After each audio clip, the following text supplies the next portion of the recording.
Proverbs chapter 17.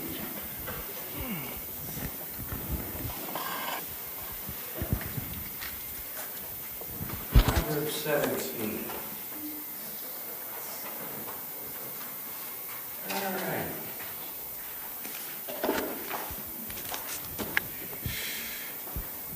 Don't look so happy. Don't look so happy. Can't help it. Nobody else coming in?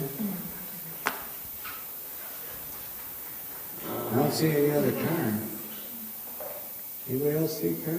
No one's swimming in or anything. No one's swimming or anything. Starla As long as was. that antique windshield wipers working, that's all the wife is carrying. So we get home. She told me to park it, but I didn't park it there, I parked it here. Maybe you were right. Oh, well. All right, chapter 17. Wait, are we getting feedback? Now you're good. I'm okay? You're okay. Because I was hearing myself. Oh. Rose, do you know any jokes to make you laugh? But you're smiling. Do you know a joke, Zach? No. I'll bet he does. What about you, Lou? Angie, do you know anything that'll make you laugh? Richard always is good for a laugh. Come on, give me something. He's already smiling and laughing. All you have to do is, Richard, tell me a joke, and he's already laughing. Out loud. Now watch this. I'm going to put him on the spot, and he won't be able to do it. Brother Welch, tell me a joke. Okay, Jay.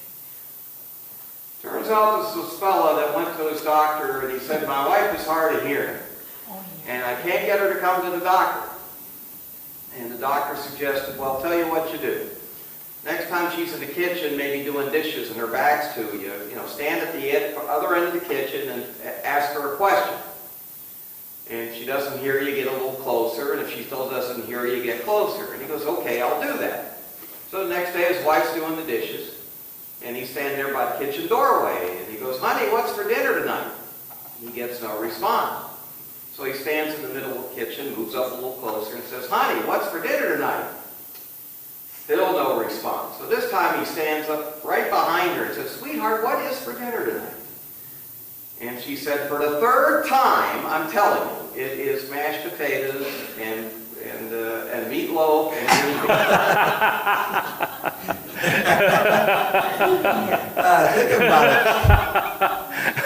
Thinking about a kitchen joke, why does the bride always wear white?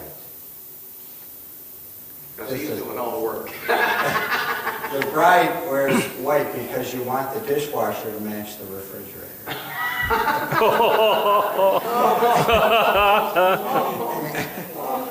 I think it's funny. I got one. You got one? There was this preacher driving down the road and he saw the cop. He forgot he didn't have a seatbelt and he stuck his seatbelt on. And the cop pulled him over and he said, preacher, do you always wear your seatbelt while you're driving? He said, yeah. So why is it buckled through the steering wheel?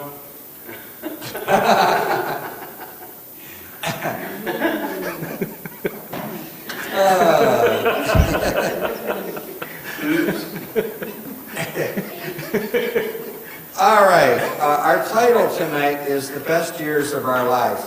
Now, that is the title of a movie, a World War II movie, thinking of veterans today. They might play that movie, I don't see it on the schedule, but it's something that might happen. Our verse is verse 22. It is coming down. How long did it come down over your side of town, or was it still raining when you left? Oh, quits. All right, so if it's by 7 o'clock, Mr. Tucker, we'll be all right. We'll be okay. And if not, you brought the umbrella, you just ride on the running board, hold it in front of the windshield. All right.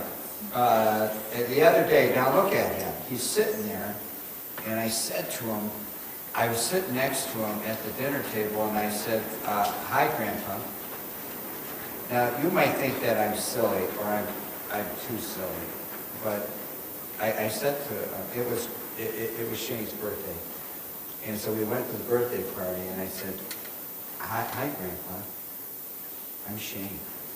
He probably was too young to do it. And he said, "I'm Shane. I'm Shane." And then I said, No, I'm Shane, and you're Grandpa.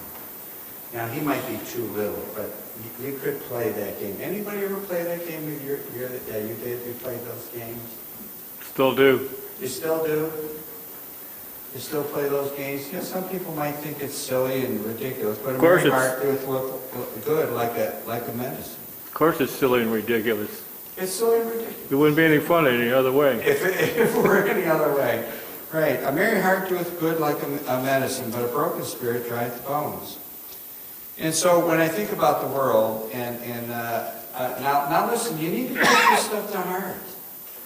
Really take it to heart. The best years of my life. Now I know for the most part I was lost, and you may say, oh, this is church. Well, we'll get to that. But when Bill Dyer worked for me, it was some of the best years I ever had. That guy has the driest, dumbest humor. And he worked for us for 6 years. And he was a joke a minute. I mean, all day long, from the moment you walked in to the moment you left, was laughing and joking. It was just hysteria. Wouldn't you like to go to work like that? I mean, where it's not as so serious and, the end of the world. But that's the way it really was. And so I rarely see him. He works for the city. He's worked for the city for maybe 30 years now. A long time. He's worked for the city. I just saw him on, when was the day you moved the wood? Was that Wednesday, Thursday? What was that, Thursday?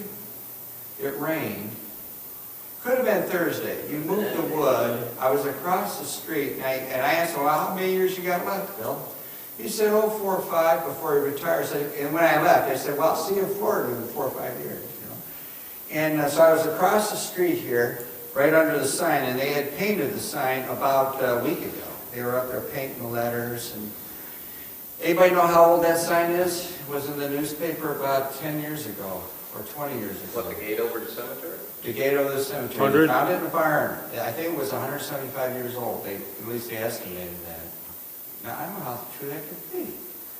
But they said Bedford was founded in 1830 something.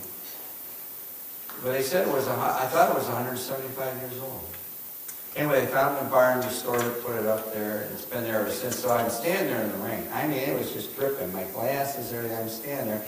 And who comes down the street but Wilhelm? So Wilhelm comes and he does the Uli with the truck, and they had a dozer with the 2 plants, and he blocks the traffic. You blocked it. By the way, why do you block the traffic like that out there, Bob? Anybody know? Yeah, because they come barreling down there. You hit the car first before you hit the guy that's out in the street working. Yeah. And anytime we load up out here, I always pull my car out here in the street so they'll rear end my car before they get the guy on the tow mower. And these people don't pay any attention. They just don't. Anyway, I was standing there in the rain. He didn't know what I was doing. I was standing there, and he comes up to me and said, "What are you doing?" Admiring the new plant poles. I don't know if he was making a joke or not. He's funny even without trying to be funny. I'm just dripping wet, soaking wet. They put up these 2 new poles there because they took the fence down, put up trees, and they just hung those plants up there. I mean, we watched the cemetery for years. Directly across the street there used to be a shanty there. There was a shed, a big one. And I remember the year they burned it down. One day, it was a towering inferno. They burned it to the ground. Try that in Bedford now, burning that. They burned it. I remember it was a big fire. Right directly across the street here. Right next to the edge. Right? There was this big shanty there. They burned it to the ground. But anyway, all day long, every day was just a joke a minute. Just a joke a minute. People are afraid. They're afraid of the future. They worry. They get ulcers. either naturally or from worry. You can get ulcers from the things you eat. Molly had gotten ulcers from drinking Starbucks coffee. By the way, that's not coffee. I don't care what anybody says. That's not coffee. You can call it what you want. That's not coffee. And then they spend, how much for it? $3.95 for a cup of coffee? I get mine free every morning. I start playing my banjo, and I start playing, and I said, that man needs coffee, because she's got to get my hands busy doing something else. So she gets my breakfast in a hurry, you know. And so I'll start drinking my free coffee. And people worry, they get ulcers. And anybody ever see a president in our lifetime that they start out with black hair or dark hair, and by the time the presidency is over, what happens to it? Oh, it's turning white. Pardon? It starts turning white. It's either gone or gray or turning white, right? Or if it's not white or gray already, it's all the grayer and all the least, you know. Except for Reagan, he was about the only one, I think. Oh, well, he's Grecian formula. Oh, I'm sure. My mother would wait till my father fell asleep in the chair. Every night he's sleeping in the chair. And guess what my mother would do? Color his hair? Yes, she'd come over there and and she's got the gloves on, the Grecian formula, and she's shampooing his hair and putting the Grecian formula 44 in there and giving him, what's going on here? So if you saw him with the darker hair, it wasn't by choice. He just accidentally volunteered. One day, my dad had his best friend from the 1920s working with us up here. We're talking Continental Carbon, Union Carbide, before it was Union Carbide, way back. I told this joke. My dad, man, it just bothered me. It's just bothering me. Joe, take a look. What is wrong? It just bothers me. And he goes in there and he says, I think there's a copper wire. My mother would sew in a copper wire into the collar of his shirt. Why would she do that? Electrocute him? Why would she do that? Anybody know? Keep the... Well, it was right. He had arthritis. Yeah, it's good for And so, and my wrist bothered me. She had in the sleeves of his shirt, his work shirt, and in the collar of his work shirt. It was sewn right in there. And you think that his friend from the 1920s didn't get a kick out of it? I mean, we would laugh about this stuff that was just going on all day long, you know. It was, but, you know, a sour face. You guys don't look happy. You guys happy? Did you have a good afternoon? Benji, did you have a good, you tired? Where'd Noah go? Did he go with Mother? Where's Noah? Yeah. Oh, huh? Oh, is he really? Mine. Oh, mine are upset? Okay, well, hey, you know, he has to tough up, you know, too bad, buddy. 150 days on the ark would Hey, make you tired. if they messed up over at the shop, what did I threaten you guys with? It would have to eat tuna. So I went over to D-Mag one day, and I told the guy making the delivery, I said, if these guys mess up, they're going to have to eat tuna. And he said, oh boy, I hope I mess up, because I love tuna. And so I served the tuna. They all had tuna, put it on napkins, and they all had the tuna. And what did two of the boys do? You want to get out of eating this tuna. You don't want to eat this tuna. What two of them do? Go ahead, Benji. They went like this. They went... it fell on the floor. It accidentally went on the floor. Accidental on purpose. Accidentally on purpose. I said, oh, it fell on the floor, huh? And they weren't done with it. They were getting another load of tuna. That was the first load of tuna. Well, what do you think I did? Oh, you knocked it on the floor? Well, you can eat it right off. It's a clean floor. Oh, yeah, they cleaned right up the floor. They ate it. Oh, they were like, I can't believe this is happening to me. So they ate it right off the floor. And then what happened on their second load? Did they throw it on the floor? They never threw it on the floor again. You know, hey, that's the way to cure it, you know. Hey, you don't get into that. It cures it, nip it in the bud, you know. I used to feed the dog. Hey, now, listen, you guys will laugh about that someday, but not today. Are you laughing about it now? No? A sour face is the best advertisement for the devil's religion. Did you hear that? I heard it. A sour face is the best advertisement for the devil's religion. God makes faces round. The devil makes faces long and miserable. This is what brings about a broken spirit and the drying of the bones, which is in the verse, Mary heart doeth good like medicine, but a broken spirit drieth bones. Yet there is a cure for what ails a sick man, a man that is sick. Listen carefully. A sick man, a sad man, a sunken man, like a sunken ship. A merry heart doeth good like a medicine. Folks, tonight I want this sermon to be fun. Let's make this a fun sermon. I don't plan any other jokes. I mean, I didn't think about telling jokes and funny things, but we've all had funny things happen. You know, I was sitting there at the birthday party, doing nothing and just kind of being. I said, well, what can I do for this laddie here? And I decided I just laid down on the floor. I don't care if the adults are there. And the big dumb ox, I got right on the floor. I didn't know if I was going to get up off the floor, but I laid down on the floor. And the kids used to jump on me and wrestle with me and do all that kind of stuff with me. But now they didn't do that. I think Evie and Shane were jumping over me a little bit. But, you know, hey, I got a nice rest. I was tired. You know, when I said I was ready to pass out, I was ready to pass out. So I figured, well, why not just pass out right here? So I did. Yet there is a cure for what ails a sick man, a sad man, a sunken man. A merry heart doeth good like a man, medicine. Granted, we are to weep with them that weep. Now, we're to do that. We know the verse. We are to rejoice with them that do rejoice. We're to rejoice in the Lord always, and again I say rejoice. So there's a time to be sad, there's a time to be glad. If Paul says, and Paul does say this, I have great heaviness and continual sorrow in my heart. Now, he says those things. I mean, we're not just to yuck it up all day long, every day. We're not to do that. Though our outward man perish, it seems as though we suffer, and we do, yet the inward man is renewed day by day. A merry heart doeth good like a medicine. We'll get preaching here. And it is, and it should be the best years of our lives. I mean, folks, we don't have to go through life just forlorn. Is that a word, forlorn? Give me another good word for that. Forlorn and miserable and so on.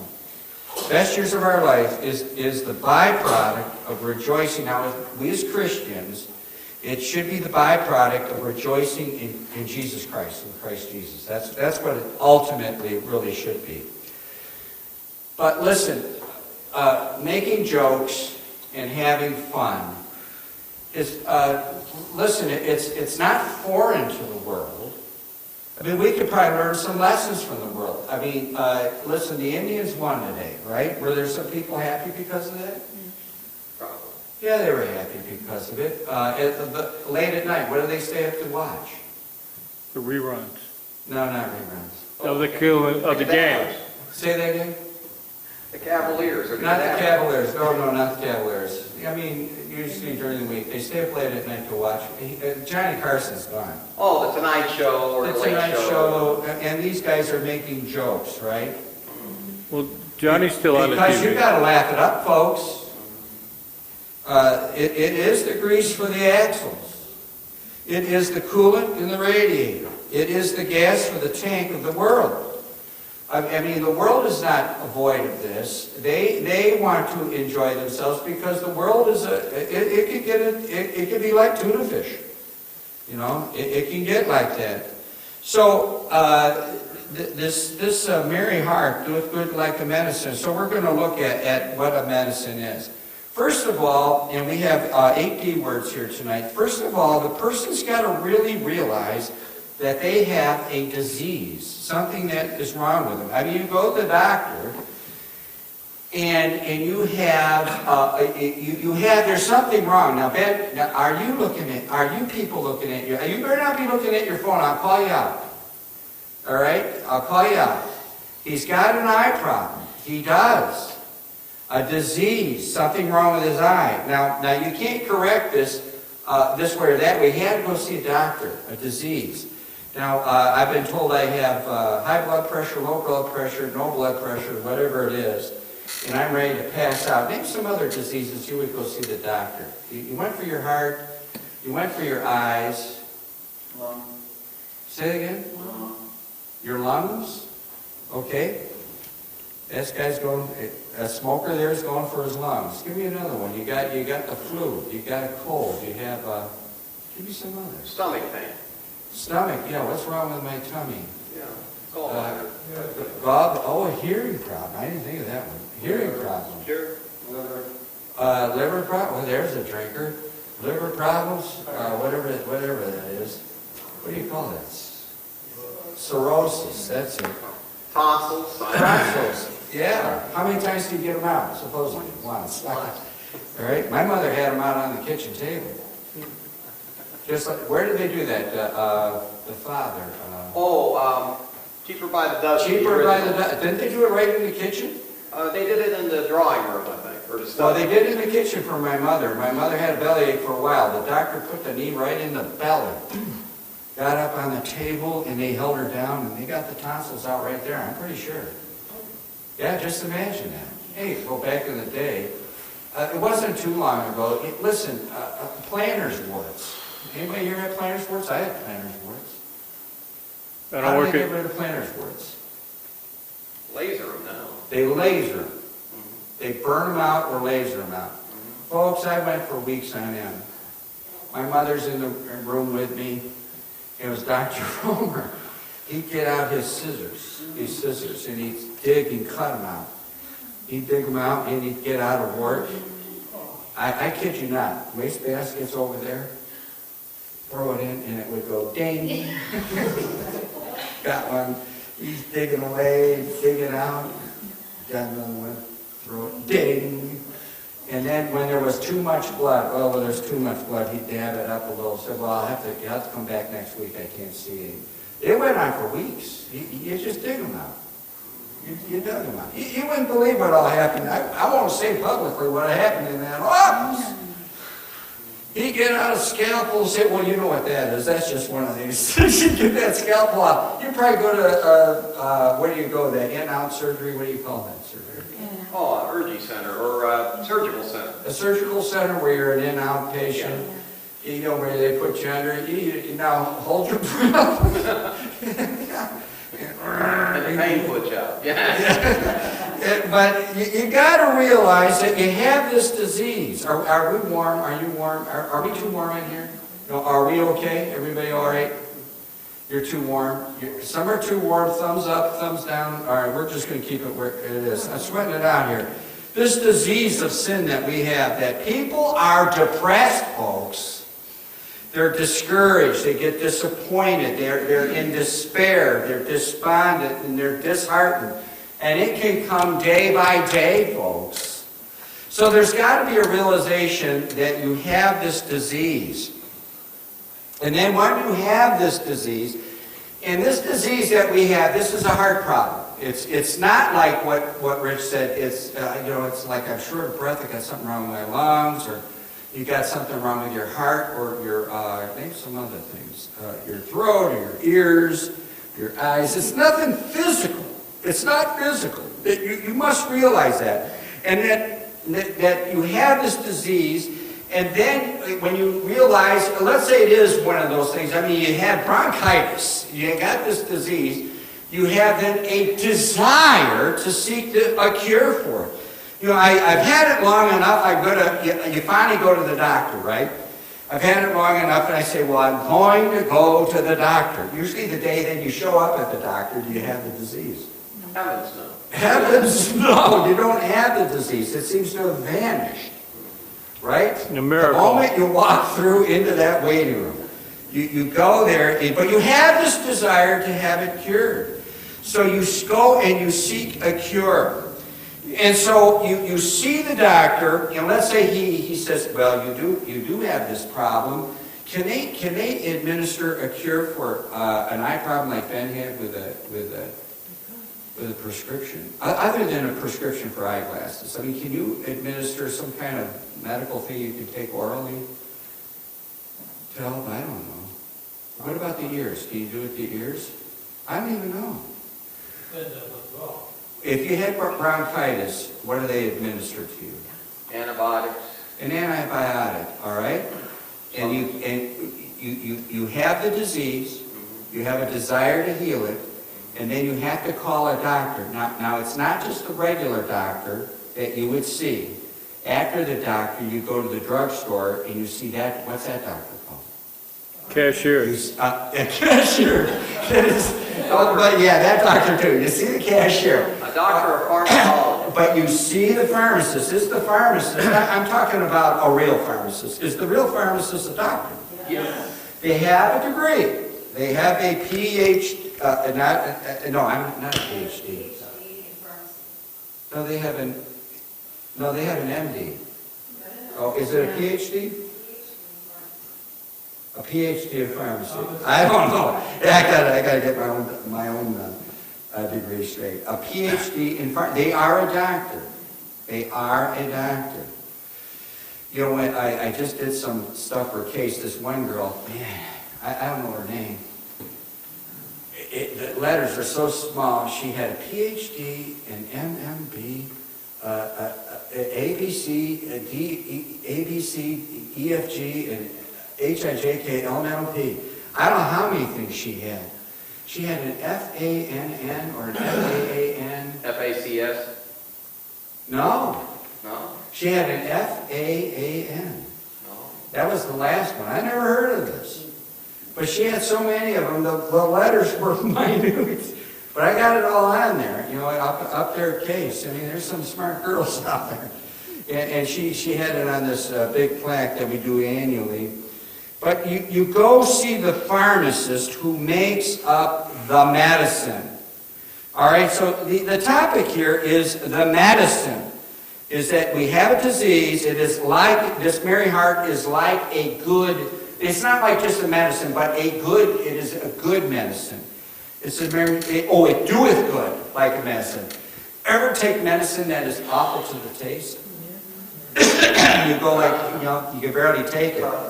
It doesn't say it was good medicine, it says it doeth good, like a medicine. So you go see the doctor, and that's not the one that prescribed the medicine, the one that made the medicine. You ultimately see that doctor, and you get this prescription filled that the other doctor had given you, and you get this medicine. Now on the medicine, there's our next key word. You read what is it? What are those? That little fine print on the medication. It's called the what? The directions. You are right. I mean, we didn't have to go too far to figure that one out. There are the directions that are on this medicine. There is the amount you're to take, right? How much you're to take, and the age limit, the amount and the age. It could be different for a man, different for a woman. Usually it isn't. It's an adult. Usually it's children. 0 to 5, 6 to 12, and then after 12, it's the adult. As a general rule, it's the adult. And they usually don't separate men and women out. But you can have medication that is separated out by men and women. And there definitely is, the medication is separated by children too, by age, by how much you can take. Now, if you were going to take a joke, and you did tell a joke, I told a joke, and you told a joke. Who laughed? Now, the one joke I told, did the men laugh or the women? About the refrigerator. Well, I did. I can't tell if I'm a man or a woman. Oh, all right. The men laughed, the women didn't laugh. All right, so that joke was a Mary Hart for the men. You told a joke. Did the men and women both laugh? I don't even remember the joke. But the point is this: that mainly men laughed at one, and then men and women laughed at the other two. But who didn't laugh? The telephone. The children. Yeah. See, because it was over their head. Mm-hmm. And then we as adults, when we see what children laugh at, you say, well, wow, that's pretty corny. Why did they laugh at that? But you see, the medication was for them and not for you. If the children are laughing, at the right thing and doing it the right way, is it a medicine for you, Mom and Dad? But that's a medicine, just the fact that they're laughing and having a good time. So if I'm laying on the floor and the kids are having a fun time and jumping on me and all, that could be a medicine for me. If you think I'm Shane and you're, oh, he's hiding, and you're grandpa and you play that game, see, it's a medicine mainly for grandpa. It's mainly a medicine for grandpa. So you see, and you read the directions that are on the label that's issued. Now, I went, who told me? Somebody just told me they had their wisdom teeth out, and it was, oh, you did. Me do? Oh, me do, and we do, she do, and me do, all the time. Did you tell me about your wisdom teeth? So we have these not Guatemalans. We've got, no, he is a Guatemalan. Where's that guy from? What's his name? Oh, tell me. William. Not my bill. This is their bill. And they confronted him. They said, you did that. He hit the house with a bulldozer. He hit it with the, and there was damage. And I said to Will, I said, you hit the house. He said, oh, I did. I saw it. So he did confess, or at least he said, but other times he'll say, me no do, you do. That's our latest joke. So anytime we joke about it back and forth, me no do, you do. She said, no, you do, not me do, you do. And so we go back and forth with, don't you just like the laugh? Don't you just like the laugh? So, I don't even know where I was at here.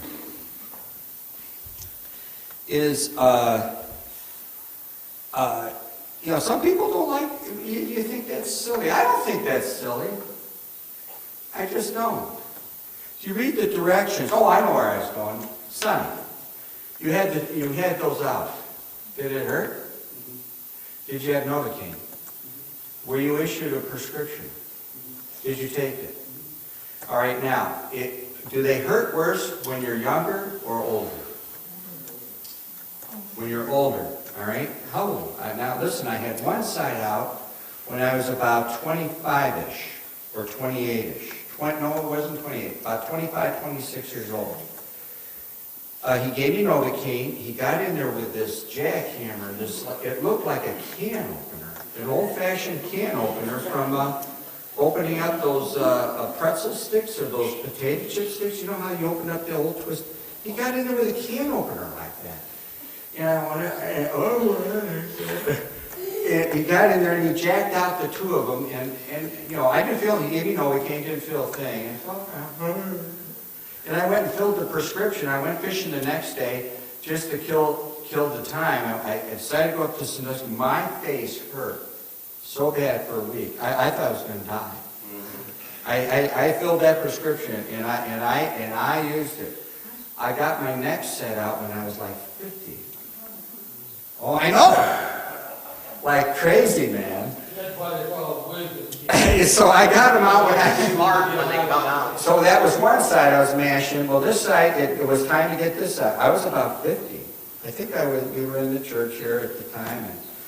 And I don't even know if he got in there with a can open. This was another dentist. He jacks him out. He gave me Novocaine, jacked him out, gave me a prescription. I'm going to ask you a question. Did I feel any pain?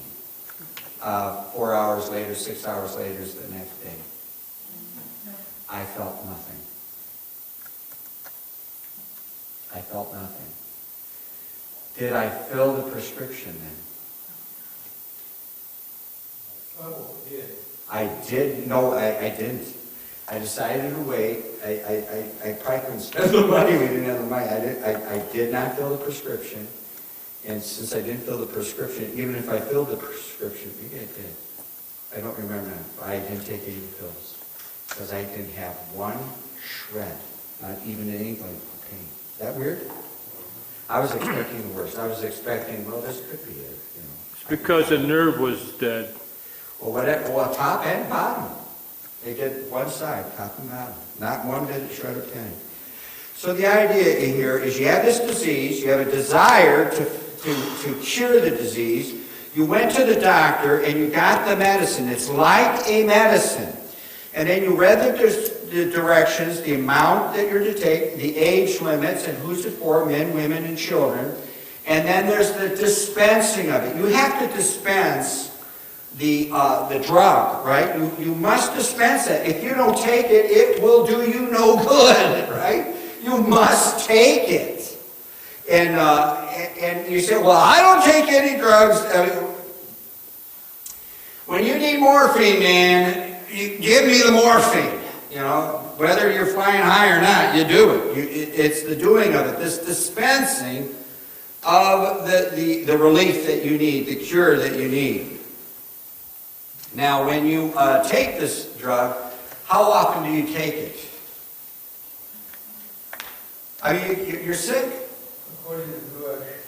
Well, give me some administration of direction. Is it weekly? 4 to 6 hours.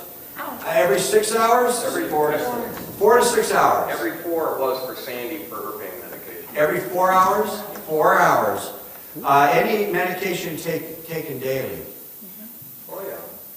You may take it daily. If you have a heart problem, now my father took an aspirin every day. I don't think it was an aspirin. It was not the little miniature aspirin that they recommend today, and you see on the ads. It's this little thing, a little bit of aspirin, and a little bit, the apple keeps the doctor with it. It wasn't that. We're talking the old days when they knew an aspirin would help. He would take a bear aspirin. He would take one.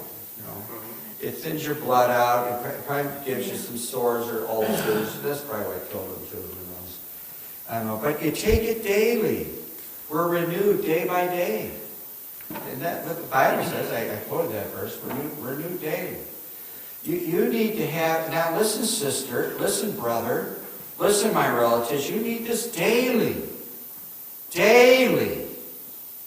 You take this medication. Sister takes it 6 times a day. 4 times 6 is 24 hours. You take yours 4 times. That's 4 times 6 is 24 hours. You take it daily. If it's the little aspirin to be preventive of a heart, I think it helps your heart, right? It thins the blood. Oh, it thins the blood for the heart so you don't get a clot. Okay, Prevents clotting, yeah. And you take this little miniature aspirin daily. You need this daily. Daily. This medication.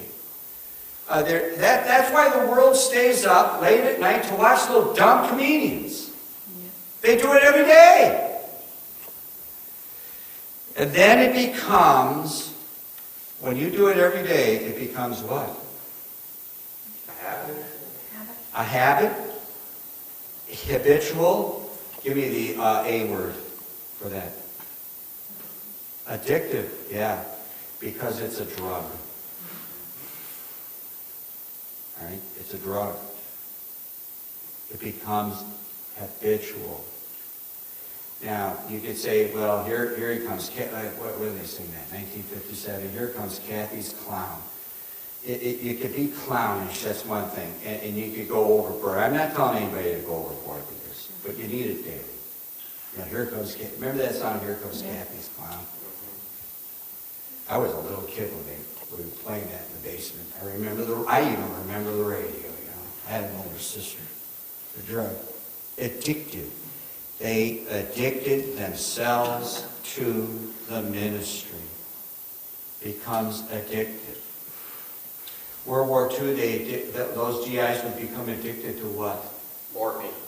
They would become addicted to morphine. All right? You get this high, you get this feel. All right? Now, what I'm saying here is something that's not illegal, something that is not physical.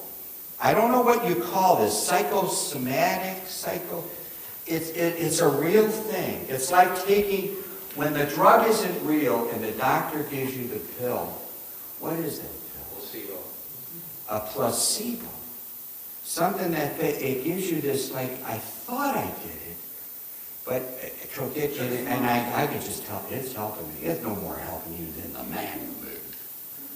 But this drug that we take, a merry heart doeth good like a medicine, is no placebo, or what do you call it?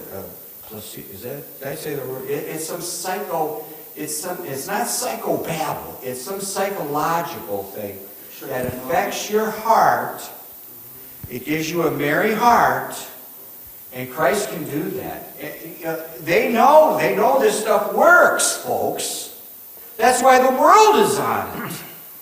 But theirs lasts a little bit, and then they need another fix. Folks, we need the same fix. We need Jesus all the time. It should become addictive.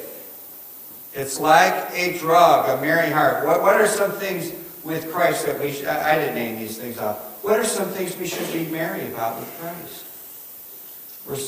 Go ahead. We're saved. We're secure. We're provided for. Our supply. Well, we can make this all that's, you know. We're saved. We're secure. We have our supply. We have heaven waiting. As just some examples, there is nothing wrong with being happy in the Lord, and there's nothing wrong with being happy with Bill. When I say Bill would make jokes, it was continual all day long. He just knew how to do it. He had us in stitches continually. Wouldn't you like to go to work like that? Where it was just a fun place to be. A fun place to be. And I did have an advantage. I wasn't around 100 other men, where you had 3 or 4 or 5 evil people in there, making life miserable for everybody else, and getting their kicks at your expense. It wasn't getting their kicks at your expense, you know, if you're in that kind of a situation. But we need that. They addicted themselves to the ministry. This thing with Christianity should be the best years of our lives. Our lives. And our last one, it's a disease. There should be a desire to heal it. And I got to get rid of this rain. And we go to the doctor. I don't want to drive home in this and that jalopy. You read the directions, you dispense it. You must be willing to do this. And then it's taken every day. It is a drug. It is a drug. It's some kind of a psychological drug that this is. And the world looks at it and say, well, they got something that there's only one way to get this drug, and that's to get saved. Right? And it does, our last point, it does make a difference. There is a difference. When you have this drug, we have Jesus, not some phony Jesus, the real Jesus. We have that.